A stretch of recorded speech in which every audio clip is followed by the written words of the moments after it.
Drama मेरी ज़िंदगी है तू तो बहुत इंटरेस्टिंग ड्रामा बन चुका है कि क्या कामयार सच में खुद को बदल रहा है या आयरा के सामने खुद को बदलने का ड्रामा करके आयरा से लेना चाहता है बदला। मेरी ज़िंदगी है तू के आने वाले एपिसोड में आपको दिखाया जाएगा कि आयरा के दिल में अब कामयार के लिए मोहब्बत पैदा होना शुरू हो गई है। उसे हर तरफ कामयार नजर आता है। कामयार की वजह से वो अपना आधा अधूरा पेपर छोड़कर आ गई है, लेकिन आयरा अभी तक इस बात को तस्लीम करने के लिए तैयार नहीं है कि उसको कामयार से मोहब्बत हो चुकी है। वो कामयार को बहुत याद करने लगी है। इसने कामयार के मुंह पर थप्पड़ तो मार दिया, लेकिन उसे इस बात का बहुत अफसोस है कि उसे ऐसा नहीं करना चाहिए था। आयरा वो कामयार से माफ़ी मांगने के लिए कामयार के ऑफिस पहुंच जाती है। ऑफिस पहुंचती है वो उसे अंदर जाने से मना कर दिया जाता है। अंदर कामयार साहब की एक मीटिंग चल रही है। जैसे ही मीटिंग खत्म होती है आयरा अंदर जाती है और कामयार का एक अलग ही रूप देखती है और हैरान रह जाती है और कामयार से कहती है, कामयार मैं आज तुमसे यहाँ माफ़ी मांगने के लिए आई हूँ, मुझे माफ़ कर दो। मुझे तुम्हें यूँ थप्पड़ नहीं मारना चाहिए था, तुम्हारी यूँ बेइज्जती नहीं करनी चाहिए थी तुम्हारे घर वालों के सामने।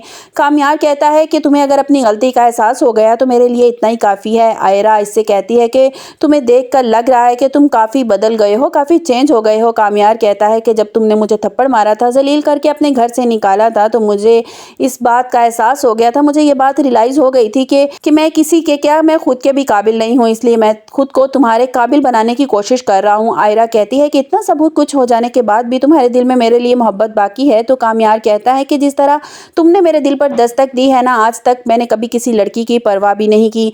फारिया कामयार के घर पहुंच जाती है और कामयार की माँ से कहती है कि आपको अपने बेटे को समझाना होगा, वो क्या थर्ड क्लास लड़की के पीछे फिर रहा है। कामयार की दादी जब ये सुनती है तो फारिया से कहती है तुम्हें इस तरह आयरा के बारे में बात नहीं करनी चाहिए। फारिया गुस्से से कहती है कि आप ये सब कुछ आपकी ढील का नतीजा है, आपकी शय का नतीजा है। ये कहकर वो गुस्से से वहां से चली जाती है। कामयार पर खुद को चेंज करने का भूत सवार हो चुका है। वो आयरा के लिए कुछ भी करने के लिए तैयार है। कामयार खुद को इतना बदल लेगा, इतना चेंज कर लेगा कि आयरा के वालिदैन खुद ही कामयार को आयरा के लिए पसंद कर लेंगे। अब सवाल ये उठता है कि क्या कामयार सच में अब आयरा से मोहब्बत करने लगा है या ये सब कुछ वो उससे बदला लेने के लिए कर रहा है, अपनी बेइज्जती का बदला उससे लेना चाहता है। लेकिन आयरा को तो कामयार से मोहब्बत हो चुकी है। आने वाले एपिसोड में आपको दिखाया जाएगा कि कामयार का आयरा को इग्नोर करना आयरा को बिल्कुल पसंद नहीं आता, उसे बहुत तकलीफ देता है।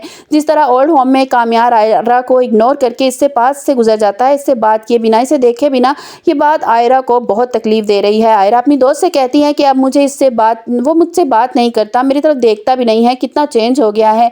आयरा की दोस्त कहती है तो इसका चेंज होना तुझे अच्छा नहीं लग रहा, यही तो तू चाहती थी कि वो तेरी जान छोड़ दे, हर वक्त तेरे पीछे पड़ा रहता है, तेरा इसको थप्पड़ मारना बिल्कुल अच्छा नहीं लगा। आयरा की दोस्त मुस्कुरा कर कहती है लेकिन आयरा अब तेरा क्या होगा, तुझे तो इससे मोहब्बत हो गई है, ये तुझसे दूर भाग रहा है। आयरा की बहन फलक भी आयरा से कहती है कि अब तुझे ये बात तस्लीम कर लेनी चाहिए कि तू कामयार को पसंद करने लगी है। तू जो बार बार अपना फ़ोन चेक करती है, तुझे लगता है कि शायद वो तुझे कॉल करेगा, मैसेज करेगा और तुझसे बात करने की कोशिश करेगा। तुमने खुद इसको अपनी ज़िंदगी से दूर किया है। लेकिन आयरा अभी भी ये बात तस्लीम नहीं कर रही कि उसे कामयार से मोहब्बत होने लगी है। आपको हमारी वीडियो कैसी लगी कमेंट्स बॉक्स में अपनी राय का इजहार ज़रूर कीजिएगा, लाइक और सब्सक्राइब कीजिएगा।